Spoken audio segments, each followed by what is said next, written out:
ایک دفعہ ایک درویش کے پاس ایک شخص آیا اور کہنے لگا کہ اے درویش، گاؤں میں ایک درخت کے نیچے کچھ لوگ اکٹھا ہو گئے ہیں اور اس درخت کی پوجا کر رہے ہیں۔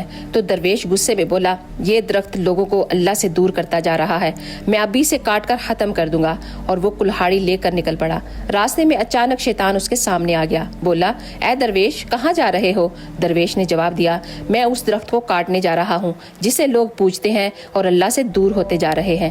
شیطان بولا، تم میں اس سے کیا؟ لوگ جو چاہے کریں، تم اپنی عبادت کرتے رہو اور لوگوں کی پرواہ مت کرو۔ درویش نے سختی سے کہا، نہیں، یہ اللہ کے ساتھ شرک ہے، میں اللہ کے لیے اسے کاٹ دوں گا۔ شیطان بولا، میں تمہیں ایسا نہیں کرنے دوں گا۔ یوں دونوں میں لڑائی شروع ہو گئی۔ آخرکار درویش نے اپنی روحانی طاقت سے شیطان کو قید کر لیا۔ شیطان گھبرا کر بولا، میں تمہیں ایک بات بتاتا ہوں، اگر تم یہ درخت نہ کاٹو تو میں تمہیں ہر روز ایک سونے کا سکہ دوں گا، اور تمہیں اس طرح اللہ کی عبادت کرنے کا بھی ٹائم مل جائے گا اور تم لوگوں کی مدد بھی